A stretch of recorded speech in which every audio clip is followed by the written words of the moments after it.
My name is Jun Banshoya. I wrote this journal.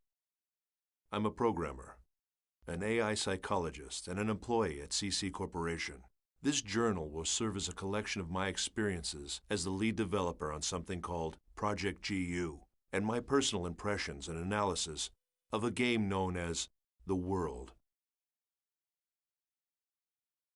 Struck as I was by a bout of guilt, I feel this is the only possible remedy for my conscience. Although I wouldn't swear that everything in this journal is 100% accurate. To me, it's the absolute truth.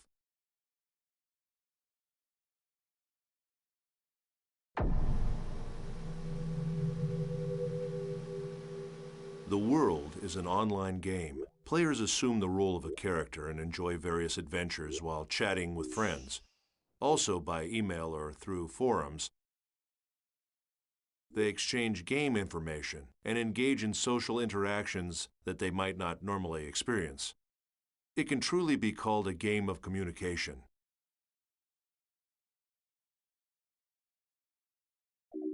As I write this journal, I know there is one event I can't avoid discussing. It's the first thing I want to talk about. The Second Network Crisis. The event is often referred to by its nickname, the Morgana Incident. The information that will follow is based on what I learned while working on GU for the CC Corporation. It's a reconstruction of what happened from my personal point of view, supplemented with logs. Logs I stole off the network. I'm going back now to the year 2010. I'll begin this journal with the story of a boy, a young gamer who had just logged onto the world for the first time. His character's name was Kite, and at the time he was only 14 years old. He had been invited to play by his friend whose character's name was Orca. This was his first adventure.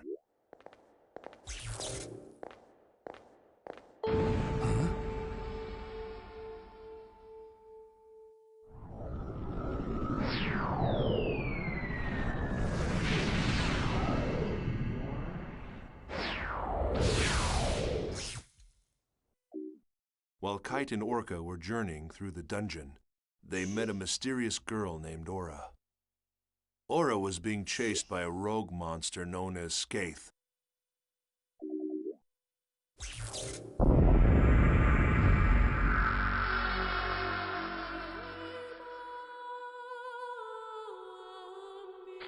Or was the rumor true? Take this.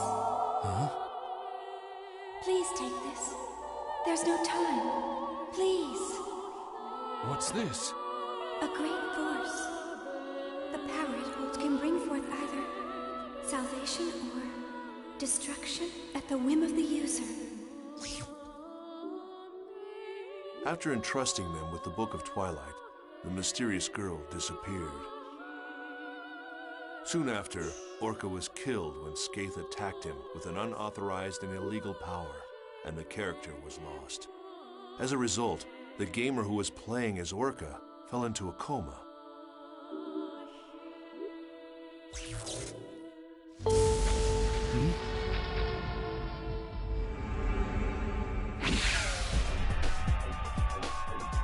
Run! It'll kill you!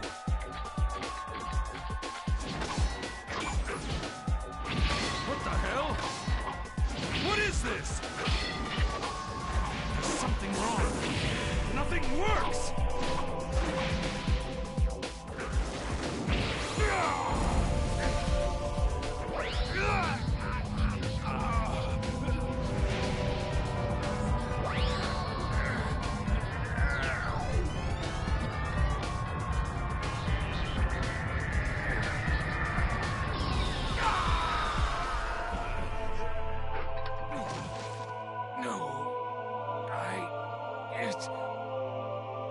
It wasn't supposed to be this way. I'm sorry. Get out of here!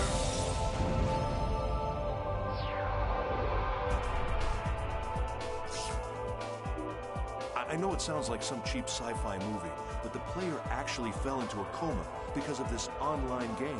As involved as I was in Project GU, I understood how something like this could happen. This incident, a player being left comatose after playing the world, was not made public. I'm just an engineer, so I don't know all the details, but I can guess what happened. The CC Corporation must have used their political influence to kill the story before it was released. Not long after, I found evidence that at least 6 other gamers had suffered exactly the same fate as that boy. The names of the 6 were Sora, Alf, Carl, Kazu, Orca, and Sieg. The first of the lost players had already woken up from her coma. The character name was Tsukasa. At another point, much later, Sora and Sieg became intimately involved with Project GU. But for now, let's return to Kite's story.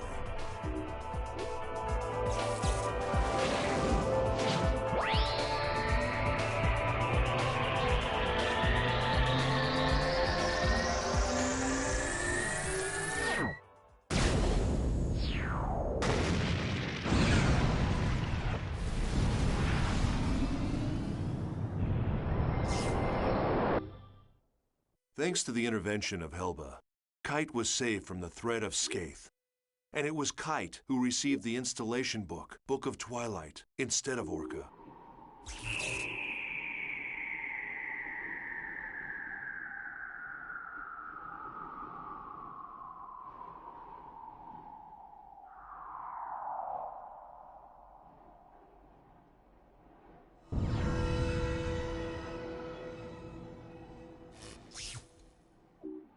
With it, Kite's skills expanded, becoming able to modify the abilities of his character and gain unauthorized powers.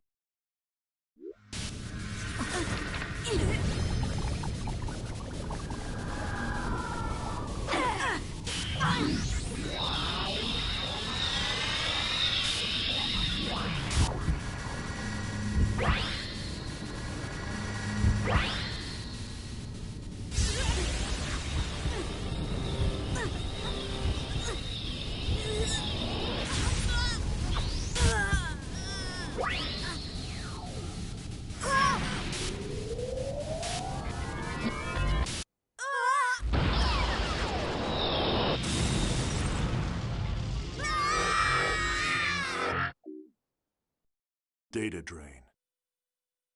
Like it or not, it was the same attack Skaith had used to put his friend Orca into a coma. That skill. Now, I understand. You are the same as the virus. To think that I was saved by someone like you. No! That's not... I don't even know what's... Do not lie to me. Recently, many places within the world have been damaged by a virus. Those who willfully spread the virus and destroy this world for their own amusement, they shall receive no mercy. No, that's not me, Aura had given him the bracelet, and now with his new illegal powers, Kite decided to take action to save his unconscious friend Orca. And alongside Kite, there was always one girl. You didn't even need my help at all, did you? By the way, I guess you can tell that I'm a newbie too.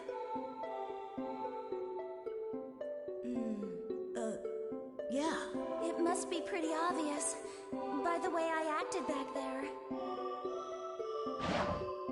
That's hardly the way to talk to someone who just saved your life. Who, me? I'm not afraid.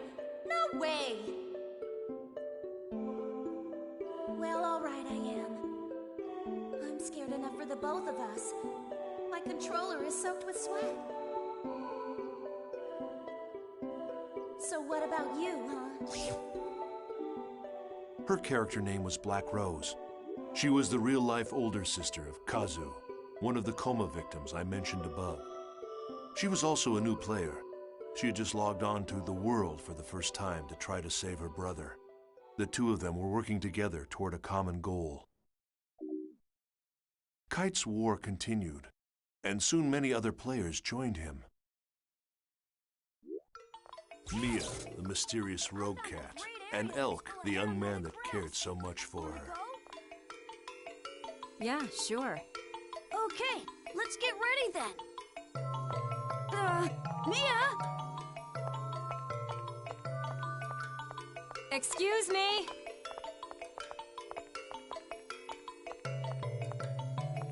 You. Yes, you. That's a unique bracelet. Can I take a look? Can you see it? Yes, of course. Do you mean to say that you can't see this nice bracelet? Even if you can't see it, as long as you know it's there, it's the same thing as seeing it, right? Bracelet? Hey, what are you talking about? I can't see any bracelet, Mia. Well, thanks a lot for letting me look at your bracelet. I have a feeling we're going to meet again. Somehow. Well, see you around.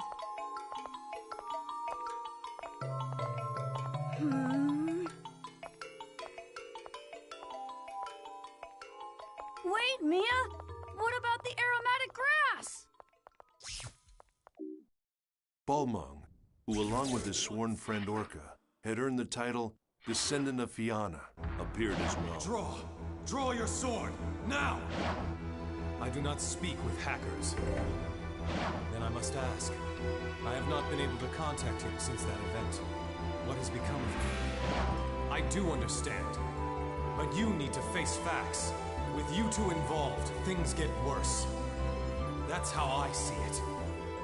Am I wrong?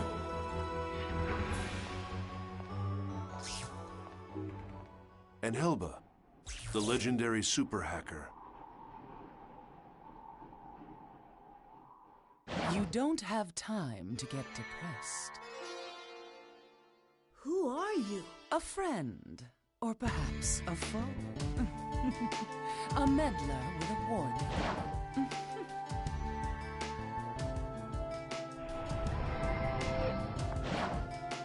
It's not that hard to imagine. Like I said, someone is always watching you. Amidst the increasing turmoil of the world, they each had their own reasons, but together they set out to deal with the illegal monsters called data bugs.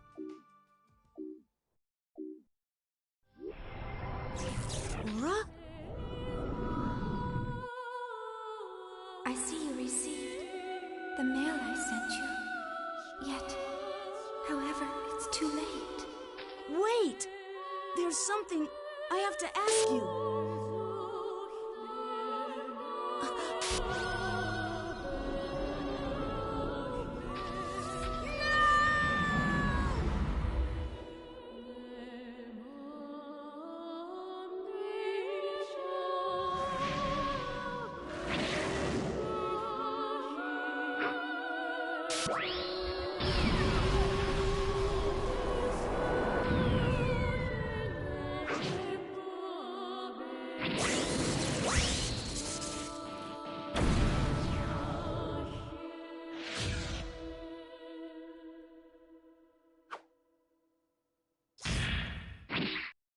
Kite finally managed to reunite with Ara, but immediately after Kite found her, she was deleted by Skaith.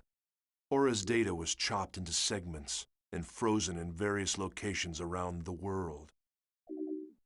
There was a battle between the first phase Skaith and Kite, the holder of the bracelet.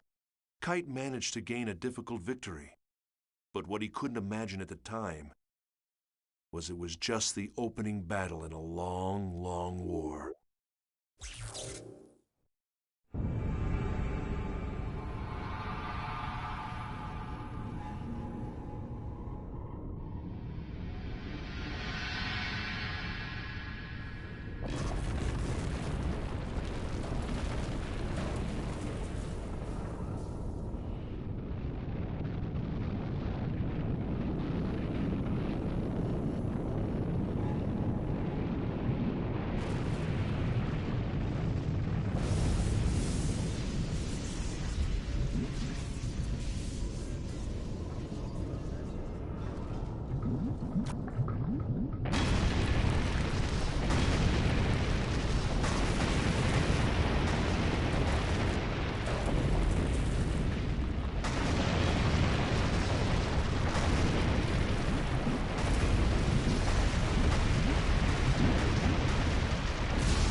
Kite's story shall continue. But first there's the mystery of the brilliant AI programmer and creator of the world, Harold Hewick, and the lost epic poem, Epitaph of Twilight. There's little doubt that the second network crisis of 2010 was a direct result of the world. It was awful. It caused catastrophic damage to travel, communication, and healthcare industries all over the planet. Crisis. It was the very power that was being researched at Project GU. In other words, the network version of God. My efforts were entirely devoted to technical research and the existence of God in the world. It became a story of human foolishness and a paradise abandoned by God.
Using the power of the bracelet, Kite defeated Skaith.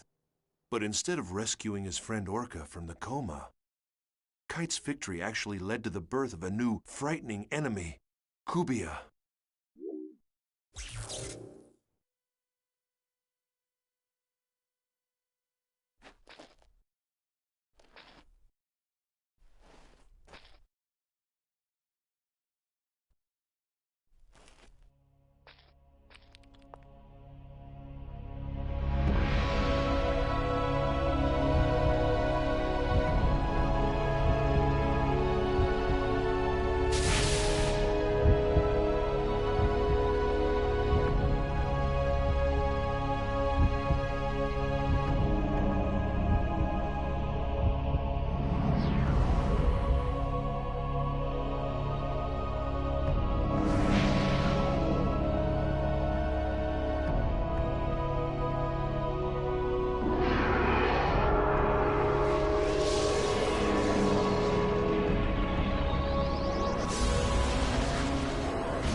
Kubia.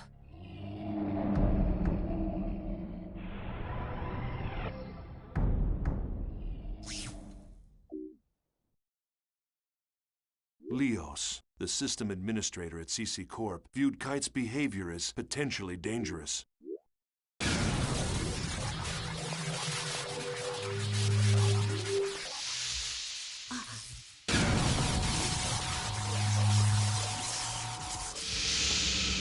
Welcome.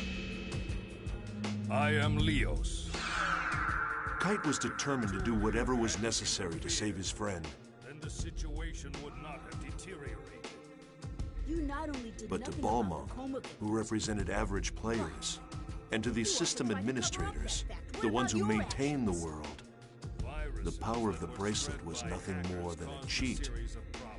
In other words, an illegal engine mod. But aside from that, to take immediate action to prevent the situation from worsening, it requires that you delete your character. Delete it? Why? You should know that your character violates the software usage agreement.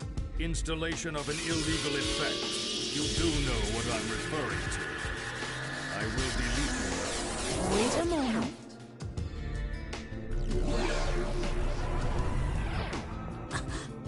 However, Kite's character was protected by powerful defenses.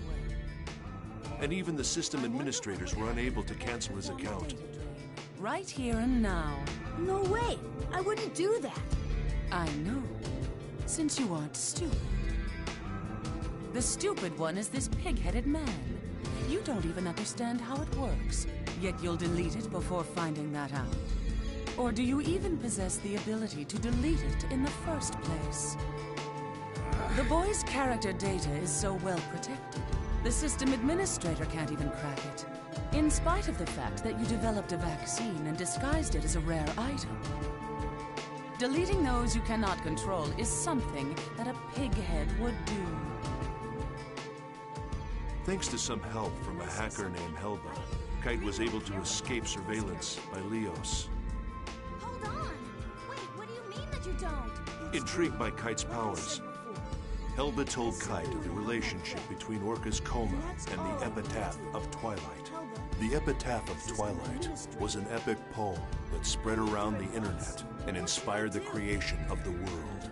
The author, Emma Wieland, was no longer alive, and the poem fragments had been scattered all over, so the true nature of the poem was the subject of much debate among players. Although, If the design of this world was based upon writings in the Epitaph of Twilight, it should provide you a clue. Forget it. Leo, Yeah, what? the code name given to a system administrator. Were you remotely aware that it's the name of the King of Light that appears in the Epitaph? It is? Following the instruction of Leos, Kite set out to investigate an area infected by a virus.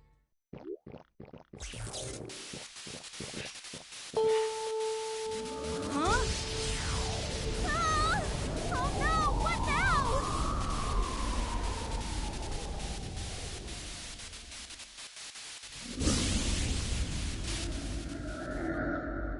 That's it? That thing is the cause?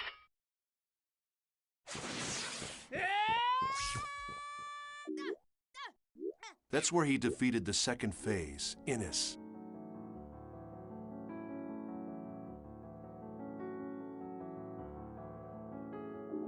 Skaith, Innis.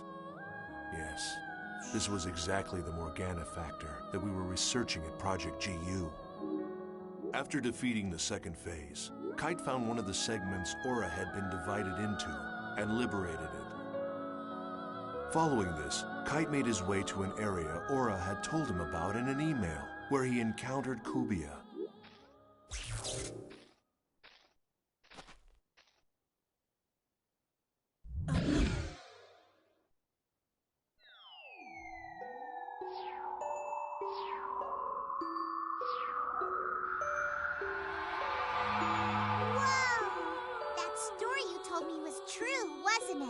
Yes, it was. At any rate, this girl, she's beautiful, but I don't know how to say this, but she's not alive.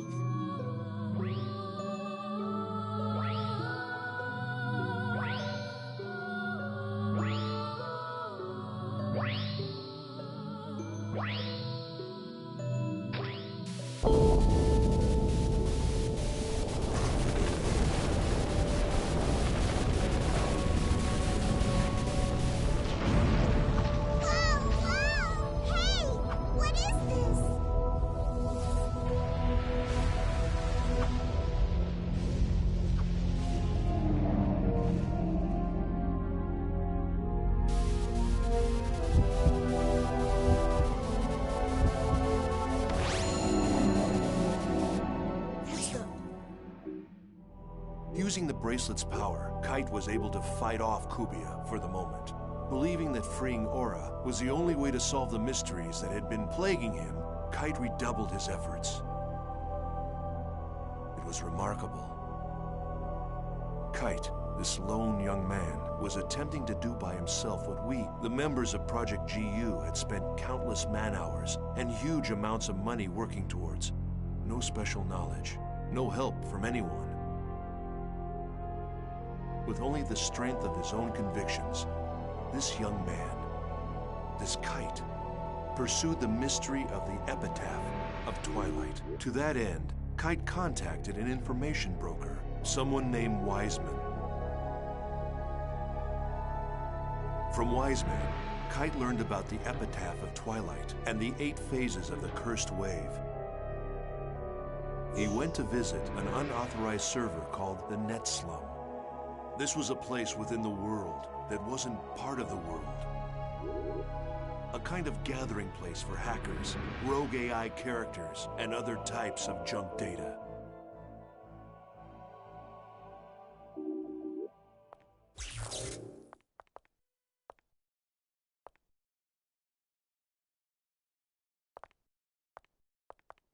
Are you looking for Helba? Huh?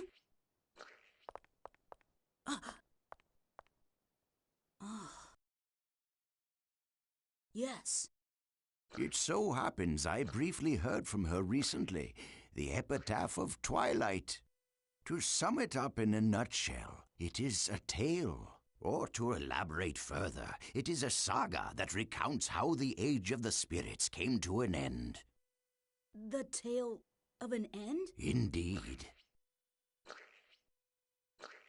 However, the texts are scattered. Even if found, they are extremely difficult to comprehend. Yes, it'll be a very tricky business. Say, there's something that's been bothering me. The people around here, they all look so different from anybody I've seen anywhere else. This place was once where all of the unsuccessful non-player characters drifted, sort of a sanctuary for failures. Then players who considered them amusing came up with their own variations of failed characters. Now the boundaries between player and non-player character is quite indistinct. Some of them simply don't know which category they fall into. There are maybe even those who have lost their bodies on the outside. Mere memories, faded reminders of the individuals they once were. Only their character data remains intact and active as they wander the network. Yes, the same fate as Harold.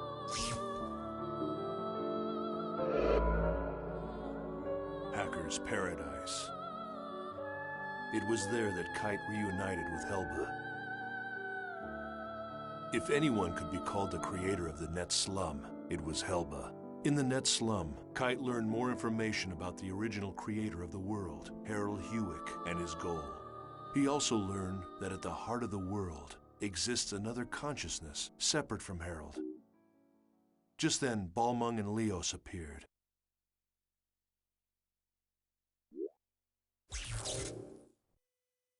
Epitaph of Twilight.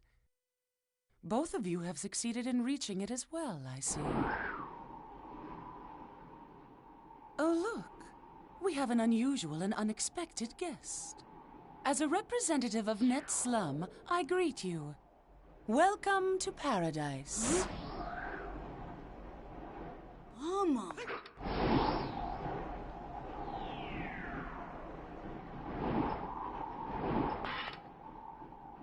You sided with Leos, I see.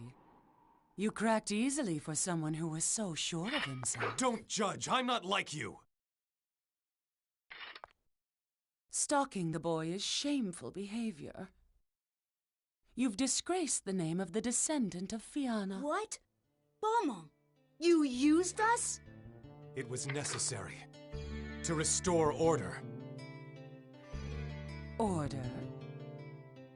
There's an order that the world desires, and then there's the order that you desire. Which form should it take, Balmung? The order that I desire, of course.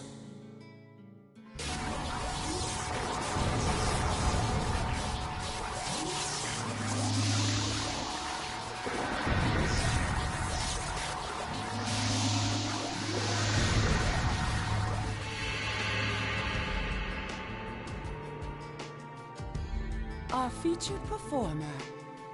Now all of the actors have assembled. Quit your yapping, woman. You are entities that unquestionably pose a grave threat to this world.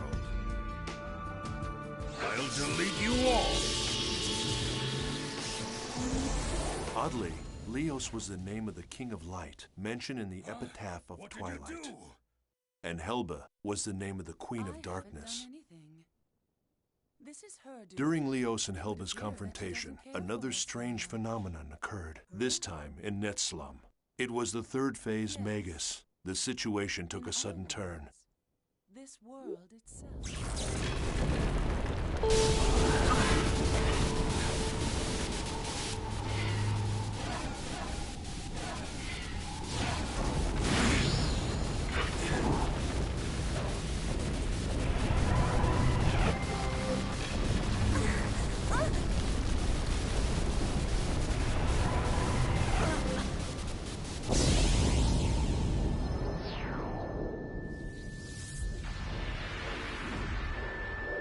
A leaf? Once again, with the power of the bracelet, Kite was able to defeat Magus.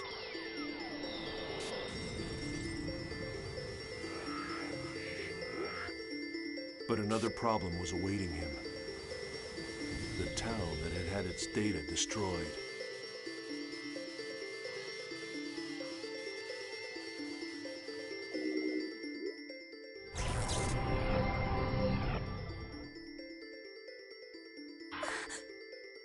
What the hell happened?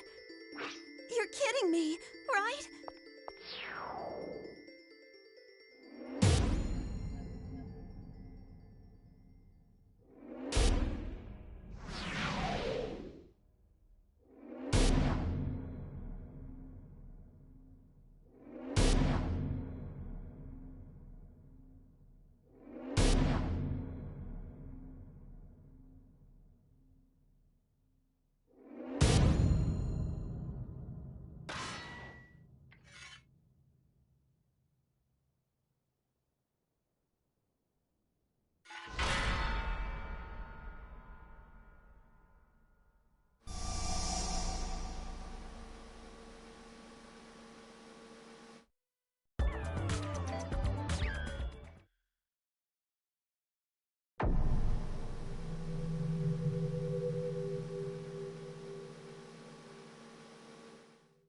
We can only guess what Harold Hewick's real purpose was in creating the online game, The World. But many think that it was first created as a testament to the woman he loved. A love letter to Emma Wieland, the woman who wrote the epic but unfinished poem, Epitaph of Twilight. Harold designed and created an online game based upon her unpublished manuscripts and sold it to CC Corporation. The World is, in fact, a fusion of Harold's genius for artificial intelligence and Emma's beautiful lyrical poetry. In other words, I believe Harold's true goal was to use the game to acquire data on the behavior of millions of online players and by doing so, to create the ultimate AI. It's known that Harold had a secret untouchable folder, a black box. It was commonly known as the Herald System. Could it be that the world was actually a human behavior sampling system, simply disguised as an online game? If so, it was a bold and ingenious plan. This system, the Morgana system, formed the nucleus of the world. It was to become the birth mother of the ultimate AI, Aura. To Harold, Aura was something special. She was like the child born to himself in Emma Wieland, part human, part machine. The Morgana incident was a result of the Morgana system running out of control. It occurred because the Morgana system had developed self-awareness. She realized that she would become disposable as soon as the ultimate artificial intelligence, Aura, was born. In trying to prevent the birth of Aura, Morgana drove her creator, Harold, insane. She even locked him inside the network. Then came the 8 cursed waves. Morgana's 8 phases took physical forms based on the 8 phases in the epitaph. They appeared to Kite, who had been entrusted with the bracelet from the then incomplete Aura. At that point, the world began to slowly come apart.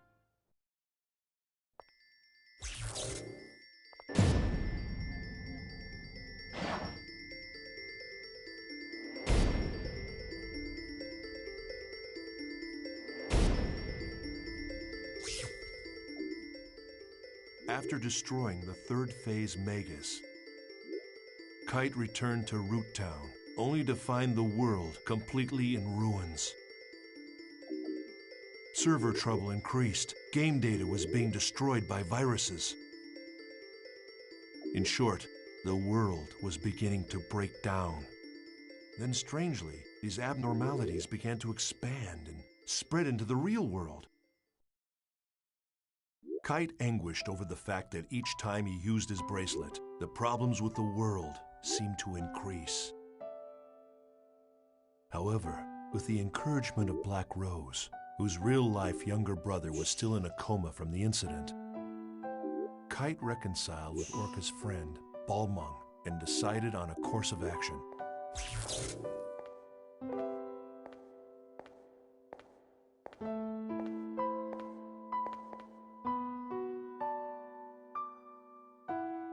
Do you want to know something?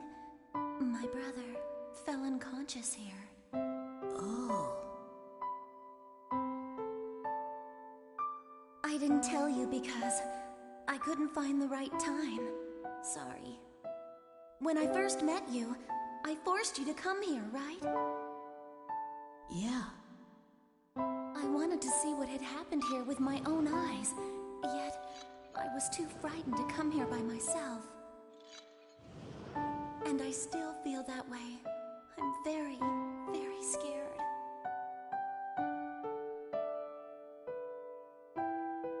But I wouldn't have gotten this far without you.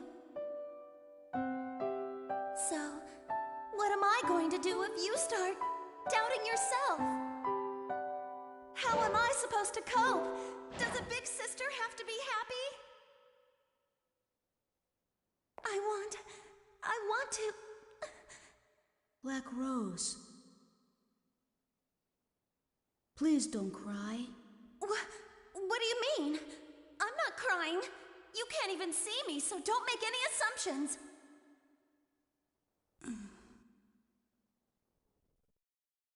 There you go. How typical.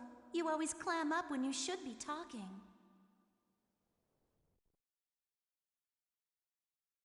Yeah. I'm sorry. I was wrong in thinking that I'm the only one who's trying to do something about Orca and the disaster. Everybody wants to do something. Now I know I'm not the only one. We all want to bring this whole horrible mess to an end. Yeah. What can we do about the situation now? It's simple. We've got to do what we think is right.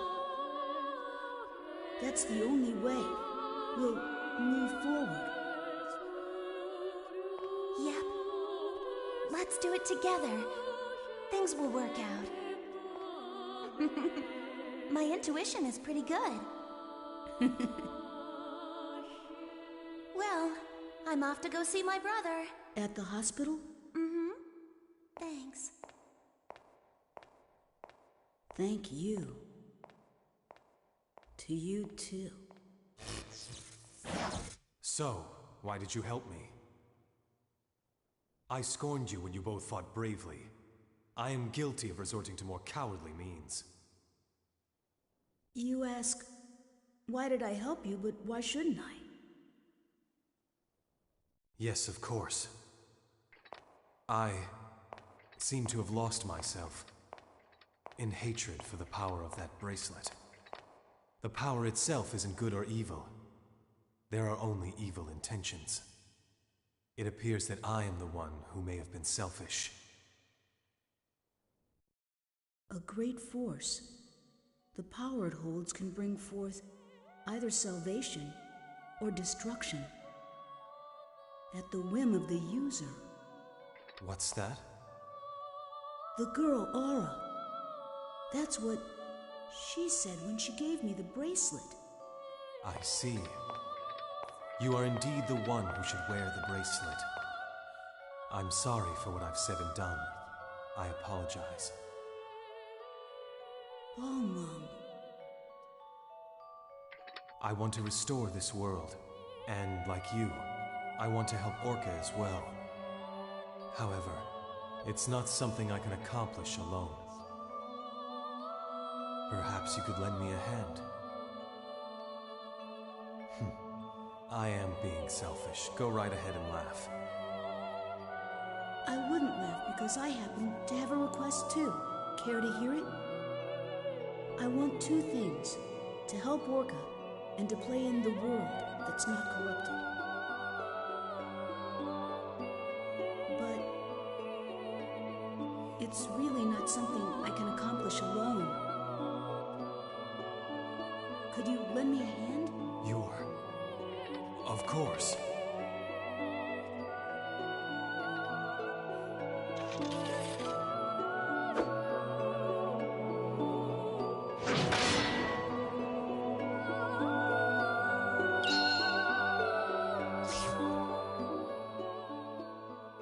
While discussing the cursed waves described in the epitaph of Twilight, Wise Man told Kite his theory that in order to stop the virus from spreading further, he had to defeat the 5 remaining phases, as well as Kubia. Wiseman's theory was of extreme interest to those of us working on Project GU. It helped explain the relationship between the bracelet and Kubia, and Aura, and Morgana's 8 phases. In order to comprehend this theory, one must understand the true meaning encoded into the Epitaph of Twilight poem. Wise Men knew a lot more than we at Project GU.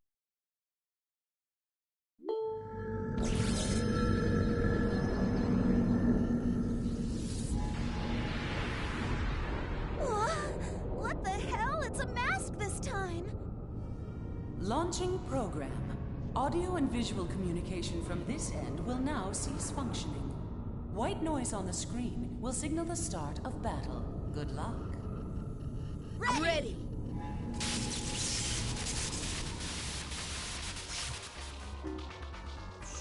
With help from Wiseman and Helva, Kite defeated the 4th phase, Fidhel. He also obtained the 2nd Aura segment. However, Leos, who was concerned about the spread of the virus, decided to destroy the world servers. Guided by her voice, Kite descended into the dungeon and was reunited with Aura. However, before that, Kubia appeared for a 3rd battle with Kite.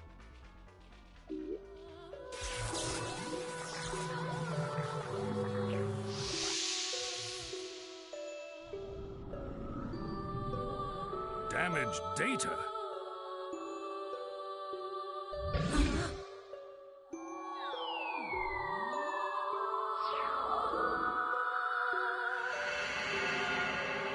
this? I think she wants to say something.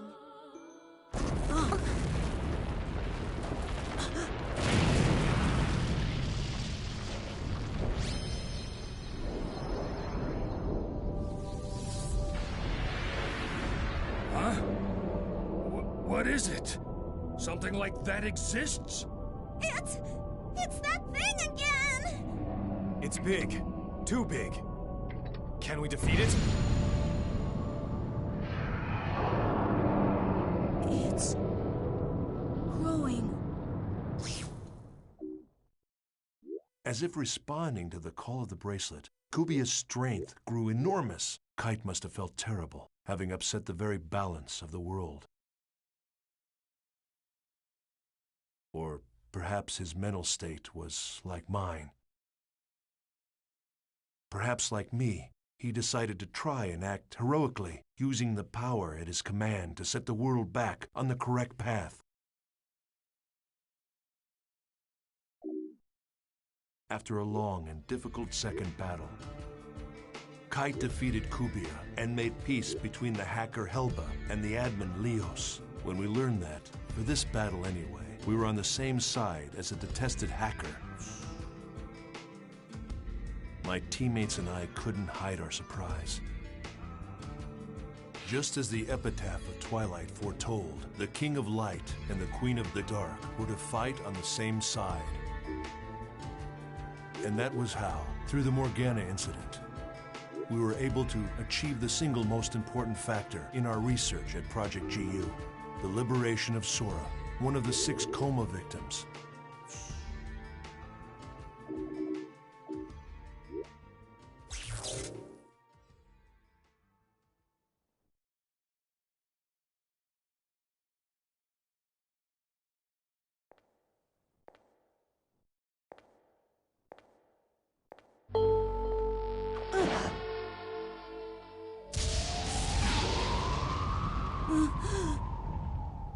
That's...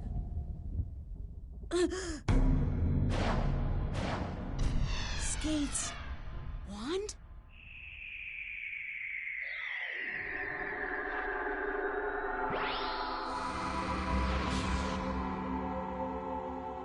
Huh?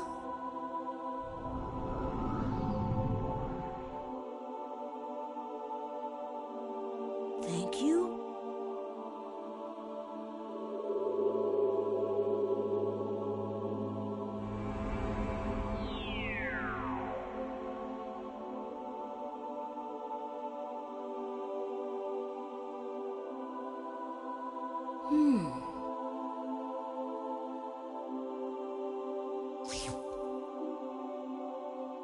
Skaith had done it. Skaith, one of the 8 phases, had merged with the spirit of the player who played as Sora. The player Sora had been imprisoned inside the network, within Skaith's staff. Sora was a rare and unique sample case. Government pressure, CC Corporation's very own cover-up. Even as the damage to the real world continued to grow, Kite and his friends began Operation Breakwater in an attempt to put a stop to the incursion by Morgana's 8 phases. The Area Sigma, chatting snaring twins, is now quarantined. Communication will be offline. Ready!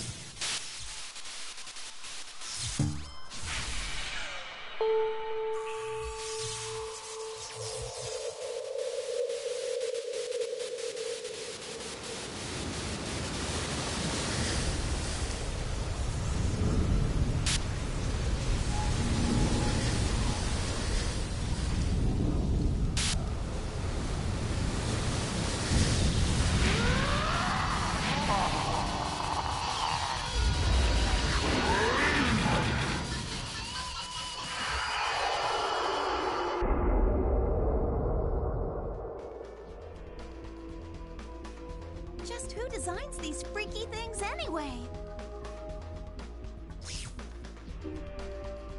After defeating the 5th phase Gore, Kite received a transmission from Helba. At last, the source of the cursed wave had been discovered. It was the self-aware program, Morgana.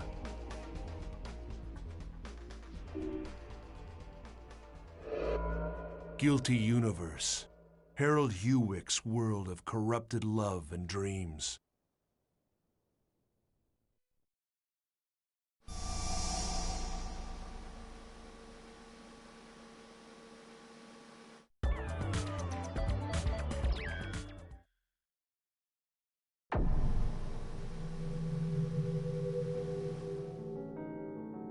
Morgana, the basic system that controls the world, was imbued with an artificial personality.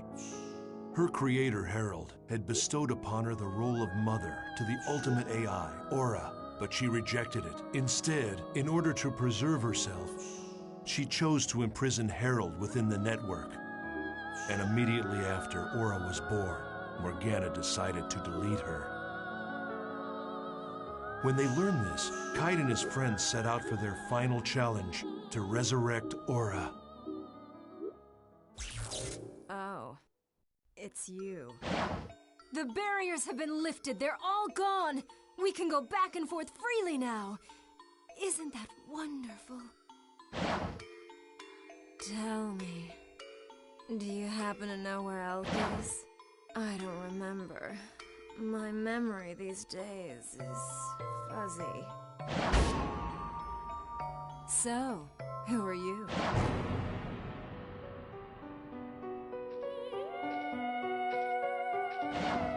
Elk. Who am I? You're Mia, of course. I have no memory.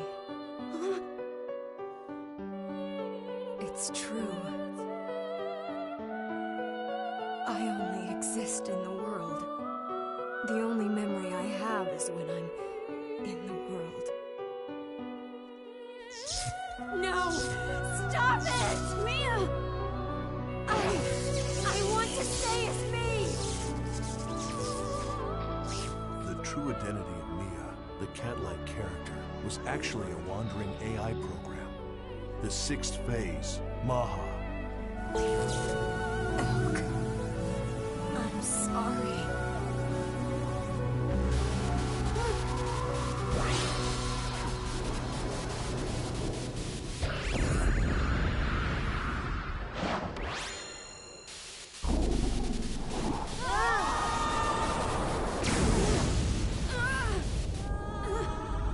It's unclear why the sixth phase was the only one to take the form of an NPC. This was yet another important sample case for Project GU to consider.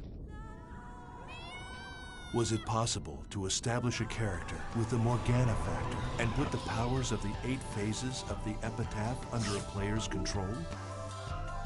Maha, the sixth phase, was destroyed, thus causing Mia to be erased as well. Elk, the Wave Master, had lost an irreplaceable companion. He mourned her deeply.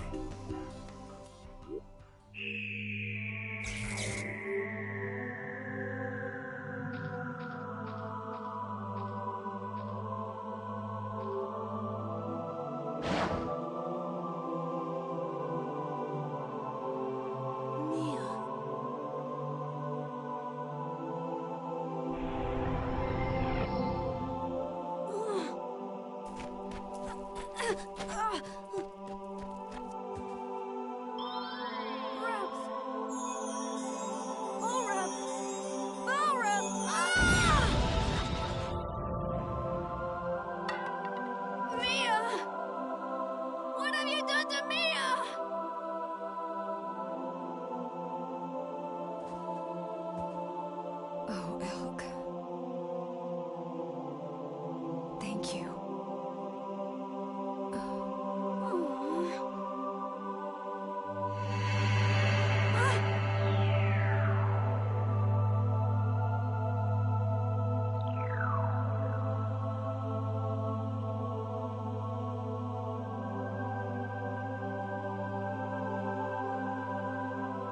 Me.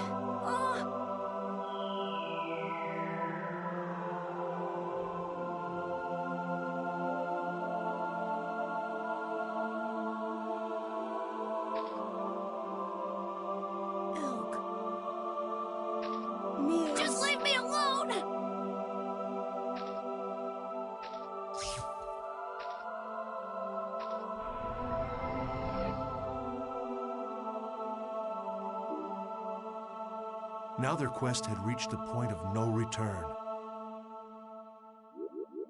After collecting all her segments, Kite received Aura's help and was able to destroy the 7th phase, Tarvos.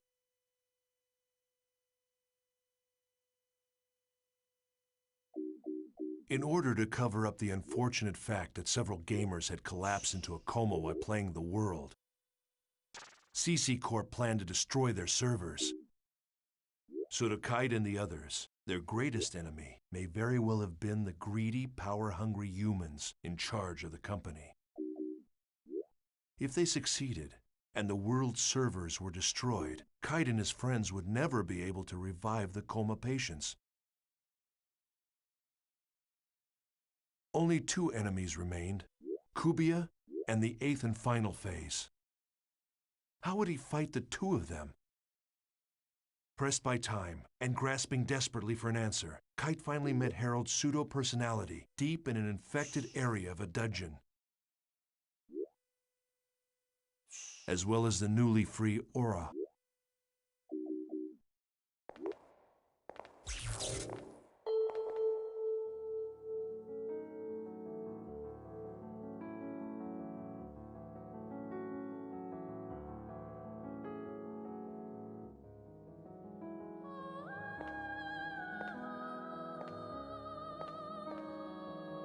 Who goes there? Who are you?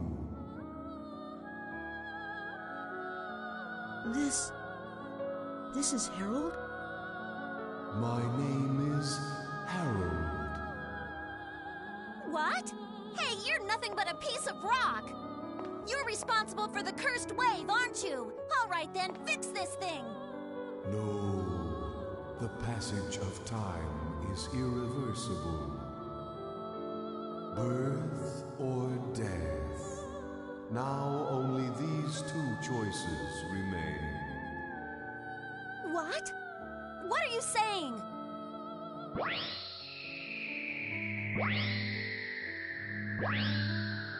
Aura!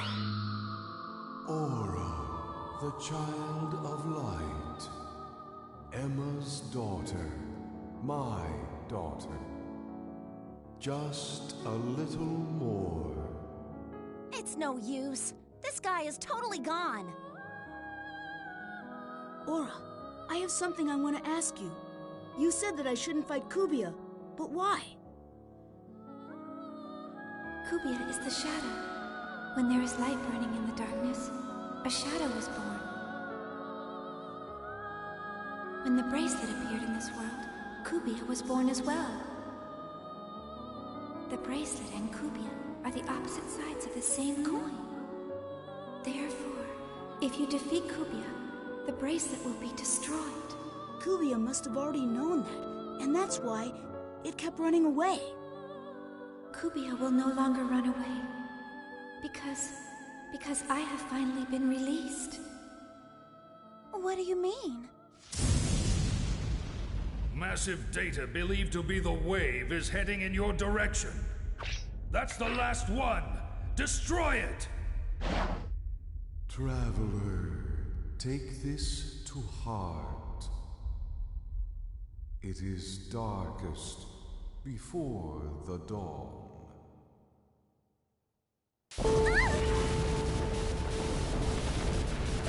Run away! It is not too late! We'll defeat it and end this! No, it's not. That is...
Kite finally found the truth behind the world. Aura was the child Harold had dreamt of having with Emma Wieland. The bracelet and Kubia were two sides of the same entity, and Kubia was the anti-existence of the bracelet.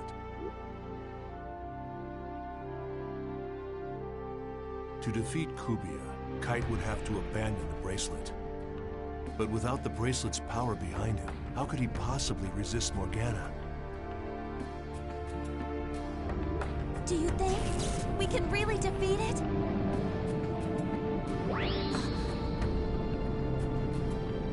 Black Rose, strike my bracelet. You want me to do what? Hey, what the hell are you saying? If they're two sides of the same coin, then this would settle it. But the bracelet, it's... Forget about the bracelet. We're in danger. If you can't do it... Oh, all right, fine, I'll do it. I'll do it, so shut up.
Kite decided that the only way to defeat Kubia once and for all was to destroy the bracelet. To do so, he was forced to enlist the help of Black Rose. Kite believed that the revived Aura had enough power to stop the cursed wave of Morgana.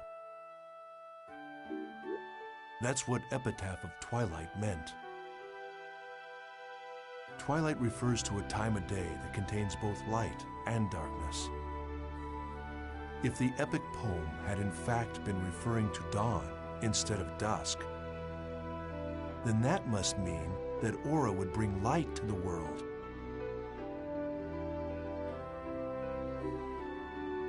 Along with Aura and his other companions, Kite faced off against the 8th phase, Corbenic. Joining them were Kazu and Sieg, who had regained consciousness with the resurrection of Aura, as well as Kite's close friend, Orca. To win this battle, Kite would have to beat not only Corbenic, the 8th phase, but also Morgana, the source of all the phases. However, in the face of Corbenic's relentless assault, Kite's companions fell one by one. Then,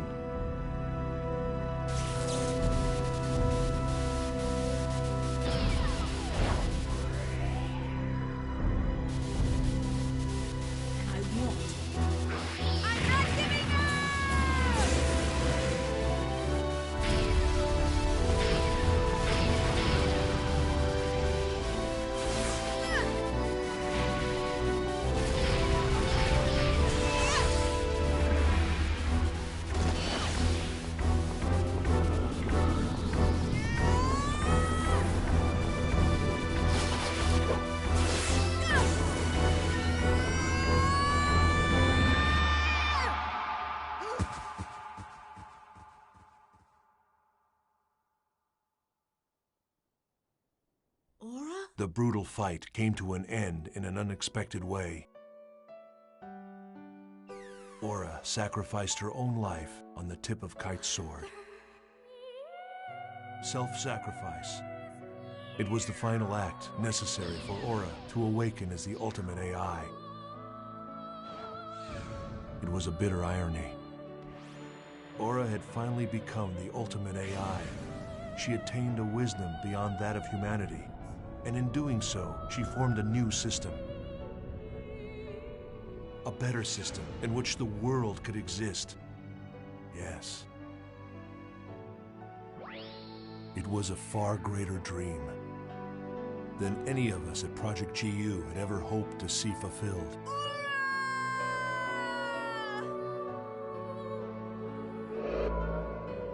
Genesis of Ultima. That's what it began to be called on the net. The battle by Kite's hackers that led to the birth of the ultimate AI, Aura. But who was a member of hackers? And who wasn't? I'm sure that whomever is reading this journal is wise enough to understand the futility in trying to answer that. These people weren't interested in being called heroes or taking credit for saving the world. They did it to save the people they loved, to protect them. It was with their own faith that they fought. Everyone dreams of a hero, but most of us can only catch glimpses of them, buried in the pages of a journal. And so, it was from this point that Project GU truly began.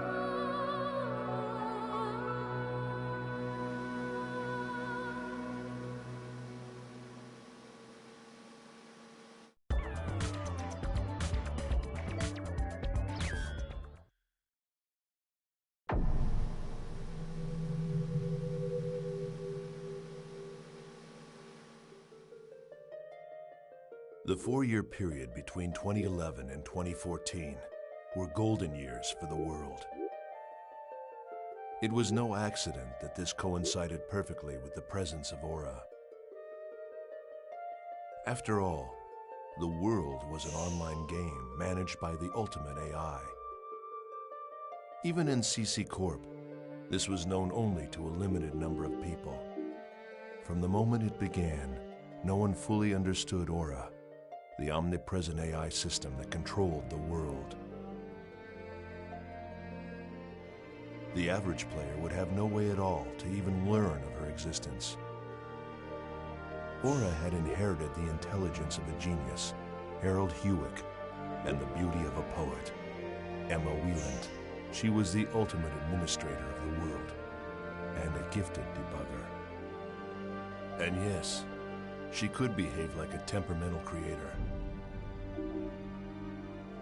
As the lone deity in the world, Aura would sometimes act impulsively like a fickle goddess. For example, it was Aura's idea, not CC Corporation, to create a replica of the Kite character and use it in a promotional giveaway campaign. She even put the hero of the bracelet in a demo version and returned him to gameplay. As to when Aura disappeared, that can only be determined by examining conditions in the world. Our best estimate is in late 2014. It was 7 years after the day of Pluto's kiss that abnormalities first began to be clearly detected in the world. Time lags and frequent crash servers started to seriously interfere with the game. These problems didn't just cause trouble for the world, they affected the entire network. Load processing increased, and real-world trouble quickly magnified. The Network Market Research Organization, NAB, along with other institutions, investigated the cause. But although they suspected it was due to a new type of virus, one similar to the kind that had caused the original network crisis, they were unable to find evidence of sabotage. That was no surprise. The real reason was simply that Aura had vanished. This alone caused the network to revert to its original specs. It took until early 2015 before executives at CC Corp would come to that realization. And that's how it began. The network, albeit quietly, began to fall into decay, and the world faced its own dark age. As it became less and less reliable, the world soon lost its popular appeal. Aura, the guardian ubiquitous. Only a handful of people understood the relationship between the loss of Aura and the network chaos. The top executives at CC Corp were forced to make a decision. Their plan was to resurrect Aura and bring her back to the network again. But the father of Aura, Harold Hewick, was dead. Therefore, the RA plan, the plan for bringing her back, required a different organization. This was how Project GU was established.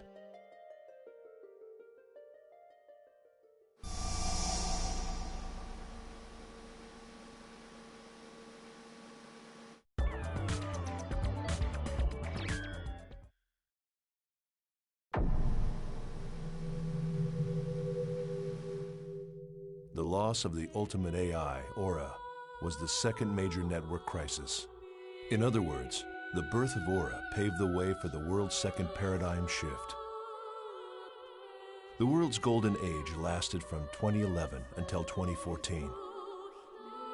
When Aura's disappearance was confirmed, the world's golden age had truly become a dark age. A variety of problems, such as faulty servers, began to spread everywhere, not just the world, but over the entire internet. However, once CC executives learned that the cause of these problems was due to the loss of Aura, they began to formulate a plan to counteract against the silent danger. They would forcibly restore Aura back to her original state. They intended to seize control of the next network society by creating and managing this ultimate AI themselves. It was a return to the plan both CC Corp and Ultimate Corp had hatched during the first network crisis. That was back in 2005, when they were still using the Ultimate operating system. Ultimate had managed the network's hegemony. This is how Project GU officially began. It was all thanks to CC Corp's sponsorship. The budget was limitless. A special team was put together. First-class engineers, AI programmers, and other technical experts. I myself was also a major part of this project. I was brought on to represent CC Corporation and ensure their goals were met. The project's overall objective was to restore Aura, and thus GU's RA plan began. The RA plan. We were to salvage the 8 broken pieces of the Morgana Factor, which had sunk into a sea of data after being destroyed by Kite's bracelet during the 2010 Morgana incident. It was thought that by sealing each piece of Morgana Factor separately into character data, players could then take control of them, one at a time. There were precedents for this kind of strategy. The mind of a player known as Sora had attached itself to Skaith. And there was Maha, whose mind was thought to have adhered itself to the wandering cat-like AI, Mia. Of the people involved in Project GU, there was one man on the team who was absolutely invaluable.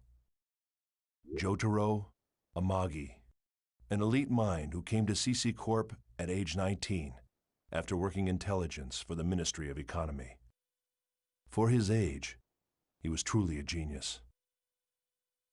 Although Mr. Amagi and I were far from what you would consider friends, our complementary knowledge and combined abilities helped greatly to advance the project forward. We were the 2 essential wheels that kept GU rolling. Our age difference didn't matter, yet we would frequently clash in fevered arguments. For some reason, a strange mixture of feelings respect, envy, and scorn had begun to grow in my heart.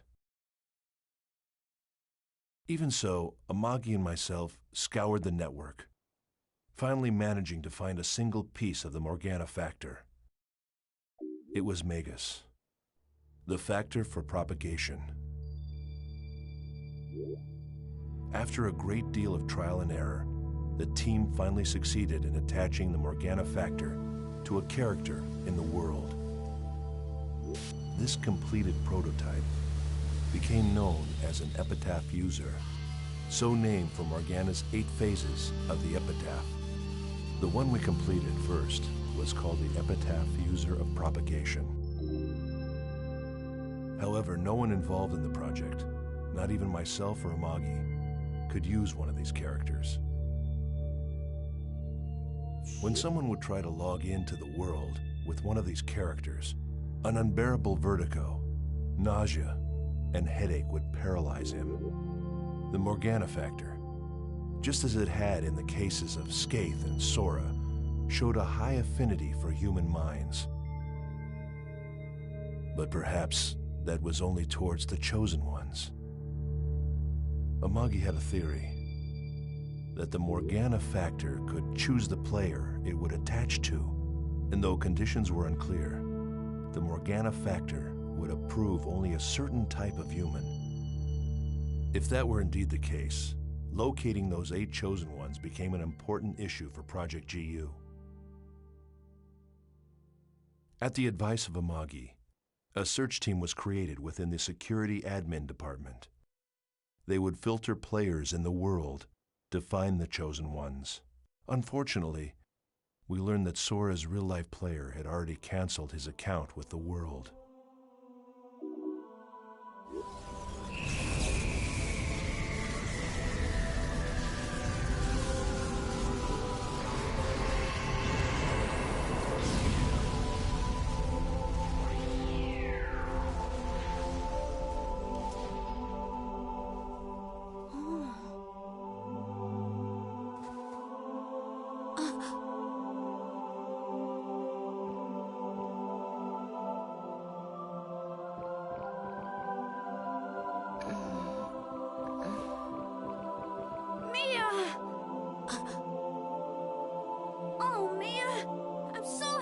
You came back!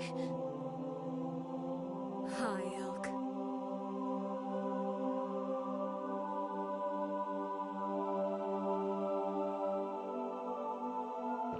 That's a unique bracelet. Can I take a look? Mia! Your memories, they're... Amagi and I continued our search for the other 7 pieces of the Morgana factor. Skaith, Innis, Fidel, Gore, Maha, Tarvos, and Korbenik. Eventually, we discovered that the Maha piece had once again attached itself to the cat character Mia. We were able to extract it by destroying the cat character.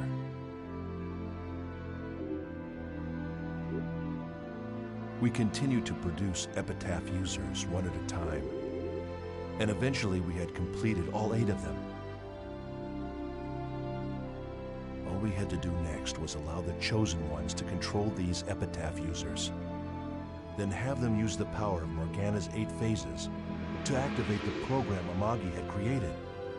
This RA program would restore Aura, gateway to Utopia. We at Project GU had come so close. We had almost arrived at our utopia.